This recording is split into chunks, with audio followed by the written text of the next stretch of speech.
EA's head of mobile, so the guy in charge of pretty much all the mobile games for EA, which includes Dungeon Keeper, said that Dungeon Keeper failed because they tried to innovate too much.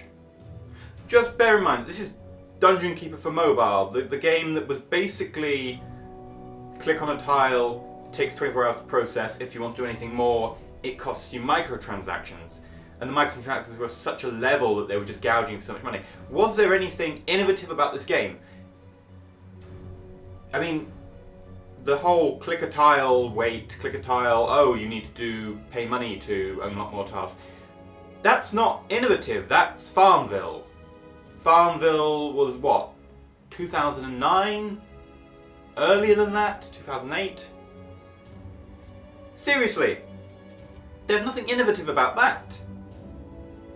The microtransactions are pretty ridiculous, but then again, we've had ridiculous microtransactions before.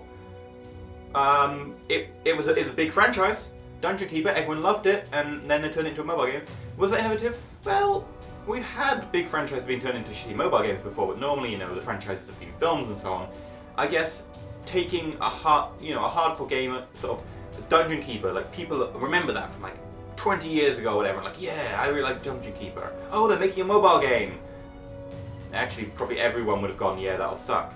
But the point is still valid that, I guess, taking a really big franchise that a lot of people love and turning it into an appalling mobile game is technically that's innovative. But I'm pretty sure you didn't mean to do that. Whereas if you did, you didn't do a very good job considering the developer, I think it was Mythic Entertainment or something. Yeah, they went bust shortly afterwards because no one liked it. I don't understand why the big companies have this obsession about free-to-play games, particularly free-to-play mobile games. Yes, some things, like Angry Birds, manage to sell well. When you go ridiculous and you do your sort of Farmville clone, no. And especially when you take a game like Dungeon Keeper, something that a lot of people have loved, that is the very beginning of that sort of genre of strategy games. Or at least, it's another one of these really loved Bullfrog properties, and then you just dump on it. I have no idea why, but, apparently that's being too innovative.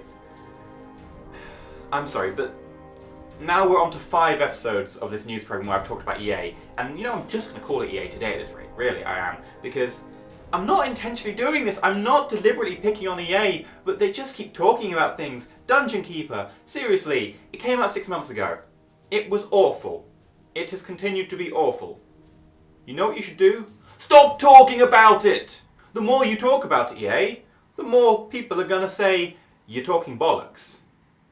People aren't going to go, oh, well, they're saying the same bollocks again, maybe we should believe it's true. Because it's bollocks. It's saying we try to innovate too much. I said this point last time, I'll say it again. To a gaming magazine implies that gamers cannot deal with innovation. You're again telling gamers that they're the problem. You make games for gamers, right? You publish games for gamers. You basically tell a lot of devs what to do. I'm pretty sure that the whole Dungeon Keeper thing was phoned in. It's your job to understand gamers. It's not gamers' job to pander to you. It's your job to pander to gamers. Sort of. I mean, sometimes it's nice to have a dev that doesn't. But you get the point. EA serves customers. Customers don't serve EA. That's the point. You serve them stuff and they buy it. Customers don't have to go, we love your stuff, please give us more. I mean, that might happen with some, indie sort of developers who people really pander to and really love, and sort of like Double Fine has a reputation for this. A lot of people love Double Fine, and anything Double Fine does is good for them. They love it. It's never going to happen with you, EA. For a start, you're big, and no one likes big corporations. I'm sorry, but it's not going to happen. Secondly, you've been arseholes recently. You really are doing the pantomime villain thing. Everything you can possibly do, you've decided to dump on people, and also portray it in a horrible light. I mean, I'm not a PR guy, but here's my advice. Stop talking about a game that went out 6 months ago and has bombed. Seriously. Then people won't talk about it. Because it's old. Right, in other news, Ubisoft have managed to sell 8 million copies of Watch Dogs when they said they estimated 6.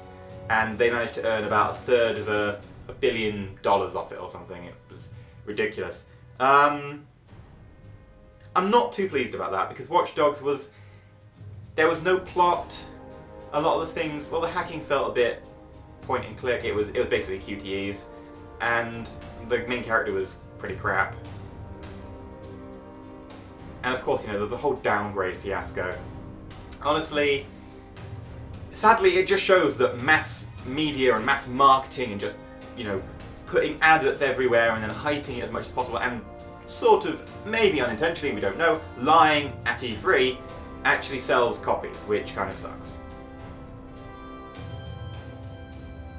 In other news, Aliens Isolation. This is the next Aliens game. We've had a few. They've varied from, not bad, to, oh god, oh god, oh god, which was, of course, the last one we had, Aliens Colonial Marines.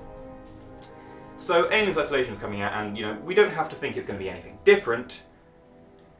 However, it's looking promising from what a lot of people and journalists have said who've played it so far, but then again, they said the same thing about Aliens Colonial Marines. So, what they've just announced is there's this new special DLC, which will eventually be DLC, is what they've said. However, it comes as pre-order bonus. So admittedly now it's coming as DLC, it's not as bad. They've only just announced that it will be coming as DLC, but previously, until now, they've said, oh, it's pre-order bonus. What is it? 2 missions, one of which you get to play as the original crew of the Nostromo from Alien, and, it's fully voiced and has the likenesses of all the actors from Alien, including Sigourney Weaver. Basically, it's kind of really awesome content that they've just gated into a pre-order bonus. Why have they done this? My guess is because the last Aliens game, Colonial Marines, bombed so badly because it completely destroyed consumer goodwill that the only way they think they're going to get pre-orders is if they basically get the proverbial carrot, gold plate it, stud it with diamonds, and dip it in magic liquid. Like, there is no other way people would logically want to pre-order another Aliens game after the last one. However, people are crazy. People are crazy. It happens. But luckily now they have said it will be coming somewhere down the line as additional content. Please do not pre-order it. It could be the same as Colonial Marines. I'm going to leave it there for today. Again, it's been EA as the lead story, which, is not my intention. I really don't think I'm picking on them. Maybe subconsciously I hate EA, but I think honestly it's more EA hates consumers at the moment than telling them that they're wrong to their faces. Bad PR! Stop it! Bad EA! I've been EnterElysium. Stay shiny.